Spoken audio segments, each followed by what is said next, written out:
Napapanahong issue sa larangan ng politika, showbiz, tatalakayin, himayin, re-reaksyonan ng J. Guevara TV.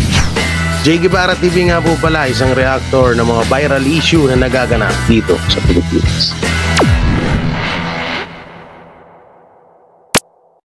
Oo nga, magkapatid siguro kayo. Ang galing umak. Ay, hindi naman ako aktor grabe kayo Oo. Salbahe itong mga to. Kumukha ko daw. Grabe kayo sa akin. Sasamahan nyo. Oo, di pero in fairness si Kumar talaga, maraming nga nagsabi na si James Kumar nga daw, mukhang artistahin. Kaso hindi daw sila mauuto porket guwapo. So, pa-shoutout from Sibuyan, Romblon, Idol. Yan, si Kim. Mega love shoutout sa'yo, Kim. From Romblon, kay Joby, Sarte. Okay, wala na ba? Start na tayo. Start na tayo. Mamaya na ulit ako mag-shoutout sa mga Okay. Post na natin to. Okay, dito tayo, Ito nga, ang issue ngayon ay totoo naman na ang mga Duterte ay ginagamit lang ng administrasyon para sa kanilang propaganda. Oo. Ba't parang may tumutunog na naman? Low. May check. Yan, okay ba? Okay ba yan? Yan pala. Nawala yung tumutunog nung binaba ko yun, Ang tanong, okay ba yung audio ko? Okay ba yung audio ko? Okay ba? Okay? Hindi na siya garalgal. May tumutunog kanina parang mga ganun. Okay na. Okay, Ma'am Lalaine. Mega love shoutout na late si Ma'am Lalaine Garcia. Mega love shoutout Ma'am Lalaine, Ma'am Lalaine, nangiinggit nung niya. Nangiinggit nung kanyang tawag dito. Nangiinggit ng kanyang nangiinggit ng kanyang ano ba yan? Milk tea ba yan? Milk tea? Nangiinggit ka ng milk tea mo, Wag ka ingit ng milk tea, Ma'am Lalaine. Wag iboto si mga friend ni Duterte. Bakit? MDDS, MDDS, mega live shoutout. Loud and clear. Okay. Hindi, alam nyo talaga, kahit nga sino magsabi, talagang ginagamit lang ng administrasyon natin ang mga Duterte. Sa totoo lang. Kaso, mapapansin naman natin, di ba? Halos lahat naman ng issue na nangyayari dito sa Pilipinas, sa Duterte sinisisi, sa Duterte dinidikit. So lagi naman natin nasasaksiyan yan. Ultimo nga lang yung kay Mayor Alice Goo. Di ba? Yung kay Mayor Alice Goo, idinikit pa rin sa mga Duterte. Yan, may comment, no to pro-China. Okay, decision mo yan. Sino ba pro-China dito? Na kesyo Chinese daw, pakawala daw. Siyempre, itong mga tolongges ng mga tanso, dugyot vlogger, ay gagawan din nila ng kwento yan. So katulad nga yan, ginawan na nga nila ng kwento yung kay Mayor Alice Go. So idinikit po sa mga Duterte, kesyo pakawala daw, kesyo yan daw yung handler ng Pogo dito sa Pilipinas. Sabi ko, grabe naman. Isinisi nyo na lahat. So yun nga, lumabas nga ang kwento or naglabas ng etong si Mayor Alice Goo na kaya pala niya hindi masabi-sabi ang kanyang kung sino ba ang kanyang nanay. Ito po ay isang parang na disgrasya ng kanyang ama, ang kanilang katulong. So 'di ba, napakasakit nun na ibubulgar yung ganong mga tinatago-tago mong or pinagkakaingatan mong kwento ng iyong buhay, tapos mabubulgar sa Senado ng wala malang hustisya. So ngayon, tanungin ko kayo, anong hustisya doon sa ginawa kay Mayor Go? 'Di ba? Anong hustisya ang meron doon sa ginawa nila kay Mayor Go? Wala, 'di ba? Pero ipilit nilang idinidikit yun sa mga Duterte. Kesyo etong si Mayor Go daw ay pakawala or bataan daw ng mga Duterte. Kasi Chinese daw, Chinese. Ang kasi dito, kawawa naman po yung mga half Chinese na mga kababayan natin. no, yung may mga dugong Chinese. Siyempre, kapag sinabi mo kasi yung half Chinese, kasi may mga, lalo sa mga dugyot vlogger, dugyot supporters, no, yung mga dugyot supporters ng administrasyon, kung makapagsalita, kala mo wala silang mga sari-sariling mga bantot sa katawan, mga baho sa pagkatao nila, na kesyo salute daw sa lipunan ng mga Pilipino na half Chinese. Biruin mo, lahat na dinamay. Salute daw sa lipunan ng mga Pilipinong may dugong Chinese. Oo.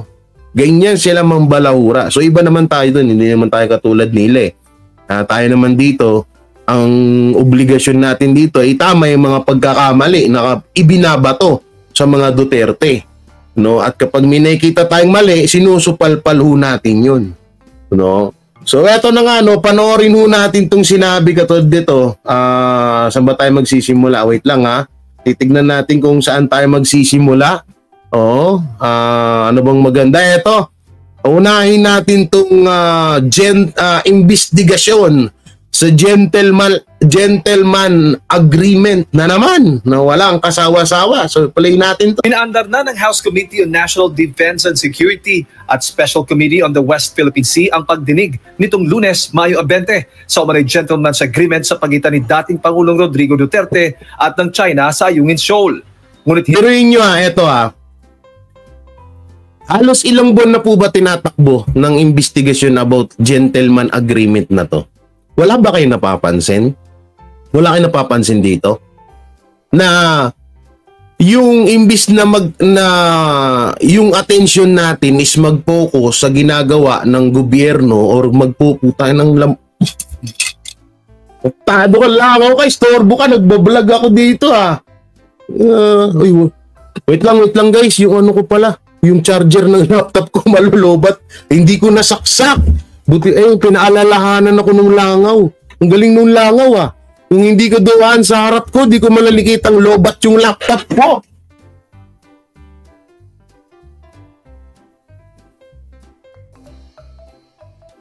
Wait lang wait lang. Saglit lang Irene, saglit lang Irene. Okay. Wisit na langaw yun. Buti na lang dumaan. Ibig sabihin talagang pinaalalahanan niya ako. Yung ano mo, laptop mo, lobat na, pero papatayin pa rin kita. Saan ka na? Wala tuloy ako. Maligo ka kasi. Naligo ako. Grabe ka sa akin. Mayora. Maring Marites, shoutout na late ka. Oo. Katulad dun ito. Mabalik tayo sa topic. Itong gentleman agreement na pinagsasabi nila na ito. Yan, pagdinig ng Kamara sa umano'y gentleman's agreement, gumugulong na. Ang tagal na na palaging iimbestigahan, gumugulong na yung mga ganyang senaryo nila dito sa gentleman agreement na to. Pero yung mga issue na dapat panindigan at aksyonan ng gobyerno natin, hindi na natin napapansin. Lalong-lalo na ng mga dugyot supporters. Hindi na napapansin. Kasi nga, nakatuon lang sila dito Nakabase lang sila dito. Sa PIDEA leak, nakabase din. Sa gentleman agreement na to, nakabase din sila dito. Pero, yung mga karapat-dapat na pagtuunan ng pansin ng gobyerno natin, hindi na naaasikaso at hindi na napapansin. Kasi nga, pero yun talaga ang gusto ng administrasyon natin. Yun ang nakikita ko. No? Yun ang nakikita ko na gustong-gusto nila talagang mangyari to, na lahat ng Pilipino ituon lang ang kanilang pansin dito sa gentleman agreement na to. So sa madaling salita, hindi natin mapapansin kung anong kapalpakan ang meron na nangyayari sa gobyerno natin. Totoo ang daming kapalpakan na, pero bulag pa rin tayo. Marami pa rin dyan bulag-bulagan ng mga kapwa natin Pilipino na hanggang ngayon bulag pa rin sa katotohanan, na mas siyempre sila naman puring-puri. Kaya ganyan talaga. Pag bulag ka, puring-puri ka, So dito tingnan nyo, ilang beses na ho itong nababalita. Ipapatawag si Tatay Digong, ipapatawag yung mga kasamahan dati ni Tatay Digong nung panahon ng siya ay nakaupo pa bilang presidente. Marami na silang pasikot-sikot na mga pinagsasabi, no, para lang magano, kasi kapag natapos na naman to, no, kapag natapos na naman tong gentleman agreement na to, ewan ko na lang kung ano na naman yung panibagong issue na ibabato nila sa mga Duterte. Yan ang hindi natin alam. Alam nyo naman ng mga ugali ng mga yan, no? So ang masama lang dito, paulit-ulit na lang tayo dito sa gentleman agreement na to. Tapos yung mga kabulastugan, yung mga kapalpakan sa gobyerno natin, hindi natin napapansin. Kasi dito lang tayo nakapokus eh. Etong sinasabi ko para po ito sa mga Tanso Dugyot supporters. No, kasi ang tawag nila sa atin mga DD shit eh. O, DD shit daw tayo. Sila naman Tanso Dugyot supporters, no. So yan ang laging pinagpopokusan nila. Sa totoo naman na lumabas naman ngayon na sila naman talaga ang may agreement sa China. Sila yung may tinatawag na gentleman agreement sa China. 'Di ba? May audio pa nga eh. May audio. Ha? Sa kay Duterte may pinakita ba silang katibayan? Na ultimong presidente nga natin sinasabi na, 'di ba? Na puro lang tanong, asan ng katibayan, asan ng dokumento ng kasunduan nyo, bakit wala kayong nilagay? Bakit wala kayong isinumite o isinabmit sa Malacanang? Bakit wala? Kasi nga wala naman talagang gentleman agreement. So ultimong presidente nila hindi nga walang halos mapakitang ebidensya. Tapos etong mga Tanso Dugyot supporters pa sa gentleman pro-China, hudas ang mga Pilipino na may dugong Chinese, hudas si Duterte, hudas ang mga Duterte, laging paulit-ulit. Pero ang tanong, pag tinanong mo sila na ano bang nagagawang maganda ng gobyerno natin ngayon, wala silang masagot. Ultimo nga yung mga vlogger nila wala nga masagot tanungin natin yung mga vlogger nila na, oy, anong update sa magandang ginawa ng Pangulo? Wala.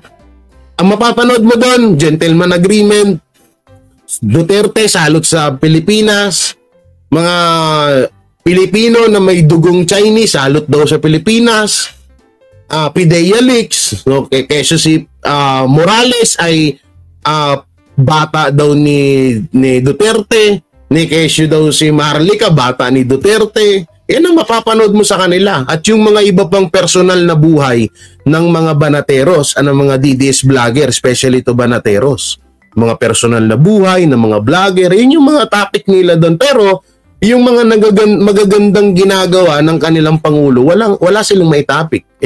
Paano may tatopic? Paano sila magtatopic ng may magandang ginawa yung Pangulo nila? Bakit? May nagawa bang maganda? May nagawa ba?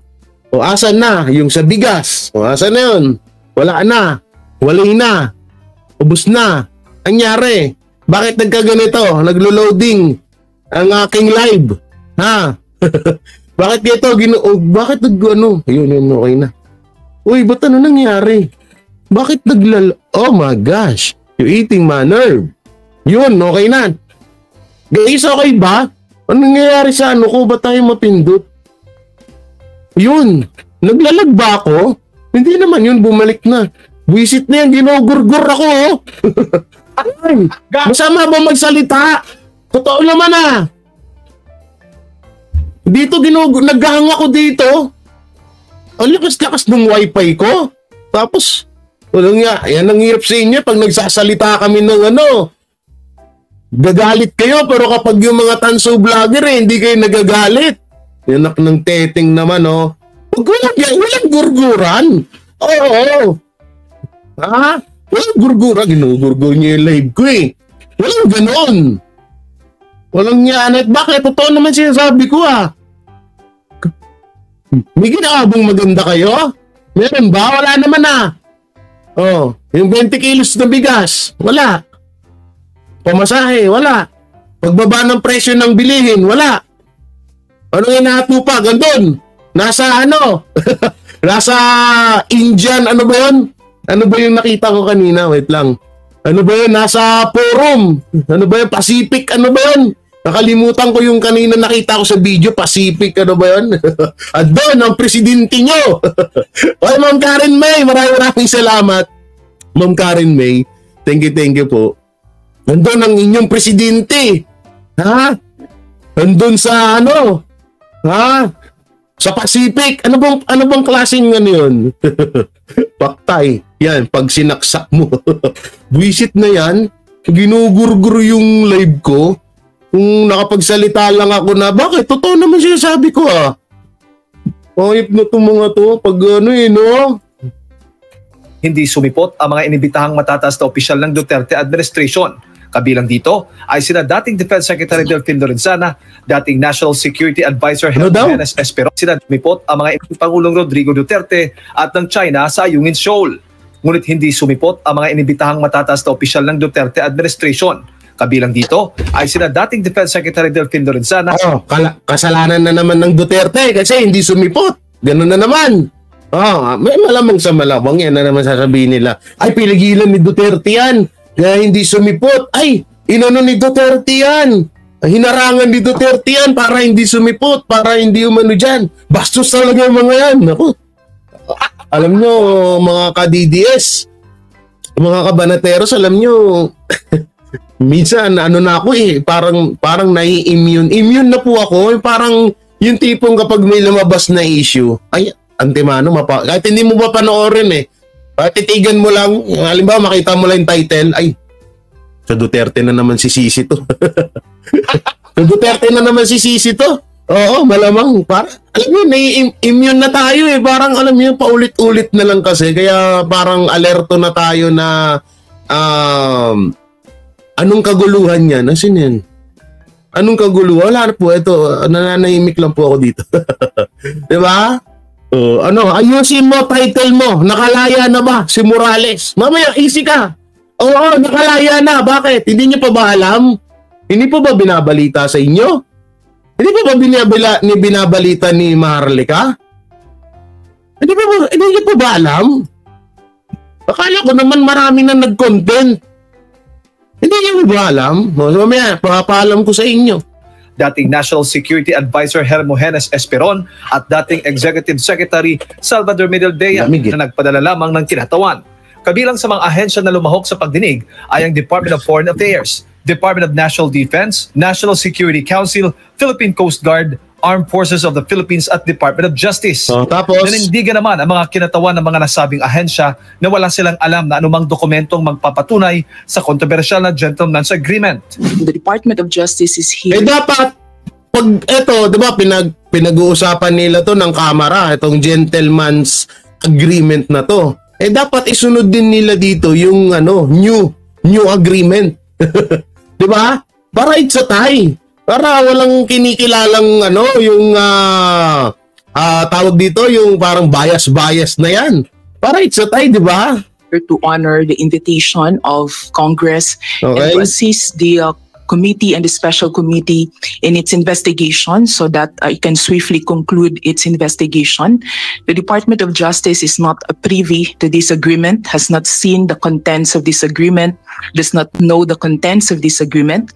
And in any case, this agreement has been rescinded already by the President himself last August 9, 2023. And this agreement, if it indeed it is illegal, bind the Philippines. Samantala, sa tanong kung legal ang gentleman's agreement sa pagitan ng Pilipinas at China, ito naman ang naging paliwanag ng kinatawan ng DOJ. Sino nabuboring? Note of what you Sino said. nabuboring?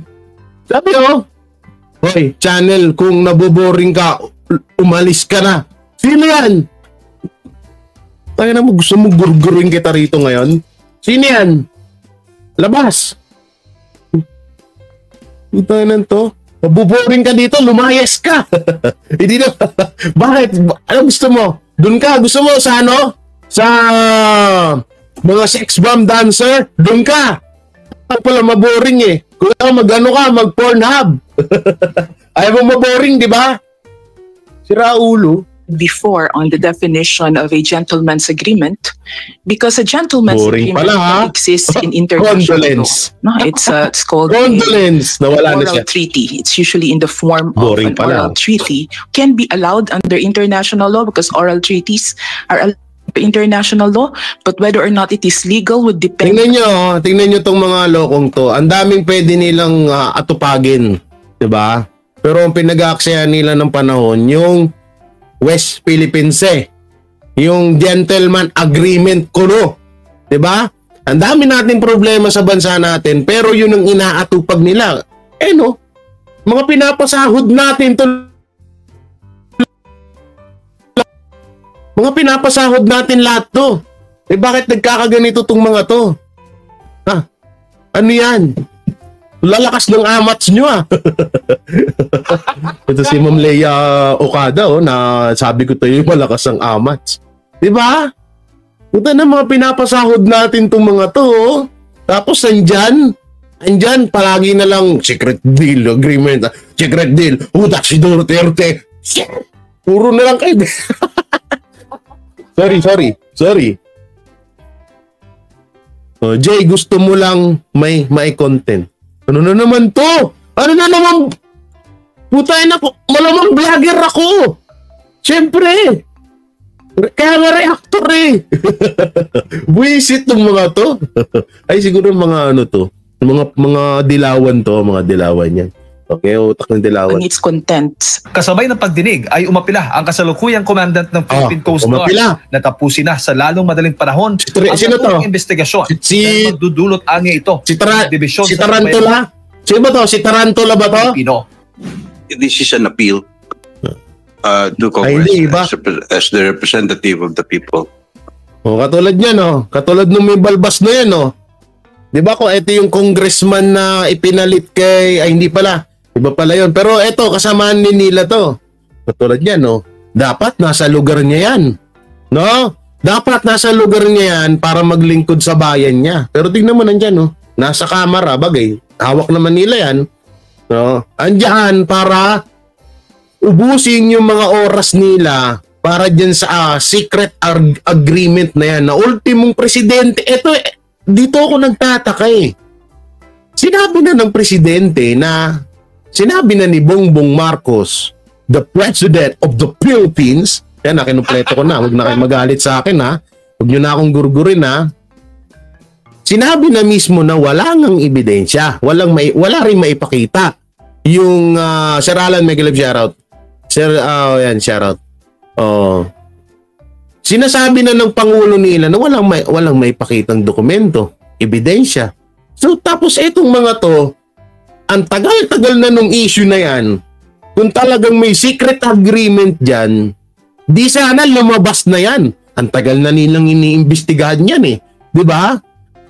Parang ano nga to parang sa trabaho, parang sa school, pag gustong mag-cutting ng mga nakapwesto sa gobyerno, pag gustong mag-cutting, ang gagawin nilang palusot, yung secret agreement. Hindi totoo yan. Parang ano lang to, parang school. Halimbawa, magka-cutting yung mga estudyante. Anong dadahilan natin para makapag-cutting? Ay, secret deal ni Oo. Tapos bandang huli nito, nga din to nga. Magiging nga lang din to, walang patutunguhan. No? Mga pinapasahod natin lahat yan, anong pinagagawa dyan? Secret agreement. Ang tagal-tagal na yan. Mas di hamak na mas maano yung new model agreement na sinasabi nila. May udyo pa yun, may udyo. The Coast Guard can only do so much. And we will largely depend on the support of the people. And we cannot... Sana all, kay Starbucks, ako kape lang, Nescafe. If we have a divided people. Gago! We will this hearing be concluded as soon as possible time, as this has the potential to divide our people. And this has the... Akala mo naman yung mga nakikinig. Pero Si ano to Oy, may nakita ako. Si Franz Lipad nandito. Oy guys, nandito pala yung yung crush na crush si Tatay Digong Nandito si Franz Lipad. Oo, si Franz Lipad talaga. Pag usapang Duterte talaga, no? Hindi talaga nawawala papansin din talaga to nasa gitna Si Peggy ngayon ko lang napansin In fairness, blooming na yung buhok mo, madam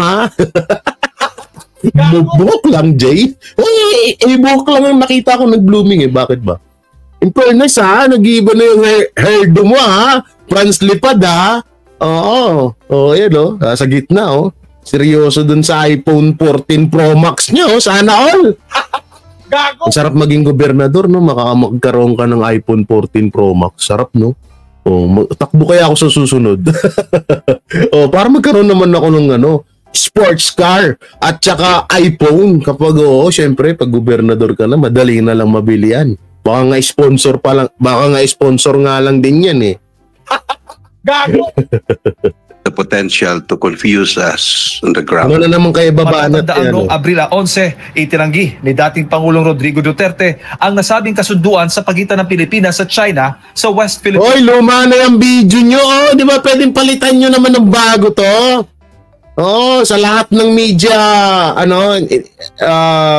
pwera po dito sa SMNI kasi kahit sa TV5, GMA, ABS-CBN, kada may sasabihin na about gentleman agreement, ipiplex tong mga ganitong video. Samantalang tatagal na nito. Kasi sa kanyang termino. Iplex nyo yung ebidensya na may secret agreement si Duterte at ang China. No? Yun ang nyo dapat. Ate Jasmine, Ate Rochelle, mega live shoutout sa inyo. Ate Nish Mabini, shoutout din. Yan, dapat yan ang piniplex nyo, yung ebidensya na kung meron talaga. Tayo na, ginagawa nyo kasing uto-uto yung mga Pilipino Kunwari, gentleman agreement yung pinag-uusapan nyo. No? Para yung mga tao nga naman, magkaroon ng galit sa mga Duterte na wala naman dapat ikagalit. Tapos kayo, kunwari, imbestiga sa West Philippine Sea, secret agreement. Pero yung dapat nyong atupagin at problema na napakalaking problema ng taong bayan dito sa Pilipinas, hindi nyo man lang inaaksyonan. Puro na lang kayo secret agreement. Ang tanong, ito yung pinakatanong dyan. Kung halimbawa man na matapos yung investigasyon nyo, mapatunayan man o hindi, may mapapala ba mga Pilipino dyan? Hindi, tanong lang naman. Ano mapapala nila dyan? Bababa ba yung pagkain na bilihin dito sa Pilipinas? Dadami ba ang trabaho ng mga kapwa natin Pilipino na kapos or hirap sa pag-apply or paghahanap ng trabaho? Makukuha kaya nila yon? Tanong lang naman. Nagtatanong lang naman ako Baka naman masamain nyo na naman yung tanong ko. Kung sakali man na mapatunayan o hindi, bababa ba ang presyo ng bilihin sa Pilipinas? Dadami ba ang mga proyekto o trabaho na maibibigay sa mga kapwa natin Pilipino na hirap at walang trabaho? Makukuha kaya nila yon? Makakamtan kaya nila yon? Diba hindi? Napapakain nyo sa mga tao kapag wala na. Puro kayo secret agreement imbis na pag-aksayahan nyo ng panahon yung pagbaba ng presyo ng bigas. Baka mamaya mga Tanso Dugyot vlogger at Tanso Dugyot supporters, baka mamaya kapag sa oras na ipakain na lang sa inyo ng gobyerno nyo yung buhangin dun sa Sierra Madre, hindi nyo kainin Gago. Baka mamaya yan na lang yung ibibigay sa inyo na ayuda. Baka mamaya hindi nyo tanggapin Tanggapin nyo yun. Total, mukha naman kayong secret agreement West Philippine Sea. Tanggapin nyo yun pag binigay sa inyo yun, Oo. Naku po. Ito. Ano ba? Tapusin na natin to. At ang naalala niya lang, Anya, nang magkausap sila ni Chinese President Xi Jinping ay mapanatili ang umano'y status quo sa West Philippine Sea, kung saan kabilang dito ang hindi pagdadala ng mga materyales para sa konstruksyon ng BRP Sierra Madre na nasa Ayungin Shoal. Samantala, nakatagdang Pero, mga bata ni Tambi, ng Kamara ang ay, dami. Talagang promote, alam mo, napopromote talaga tong mga to kapag Duterte ang pinag-usapan eh. Totoo ito unang-una. Balik natin konti. Balik natin. Yan. Yan. Ito. Yung mga yan, hindi natin kilala yan. Pero nung napag-usapan na ang secret agreement, na di umano ay may secret agreement, ang Duterte at China, nakilala natin sila. Totoo, mali ba ako? Mali ba ako sa sinabi ko? Doon natin sila nakilala, di ba? Kaya nga, etong mga politiko na to, na hindi talaga kilala, kaya nga tama nga yung nasa title ko dyan eh. Duterte, ginagamit lang ng administrasyon para sa propaganda. Kulang pa pala yung title ko dyan. Kulang pala yung title ko Oo. Tignan nyo, hindi naman natin kilala tong mga to eh. Ngayon, nakilala sila dahil sa mga Duterte. Nakakahawa lang kasi hindi sila kayang dalhin ng hindi sila kayang dalhin ng mismong administrasyon nila or nung pangulo nila. Diba? Ayun yung dun. Ayun yung masaklap dun. Okay, dito na tayo. So wala na tayong, dito tayo kay Morales. Share na. Dito na tayo sa gusto nyong mapanood kay Morales. Ito yung hinahanap nyo pa sa akin kanina. Sana? Wait lang. Naglalag na naman ng Wisit, naglalag yung ko. Wait lang, saan yung video ko na paglaya ni Morales? Yung paglaya, ito.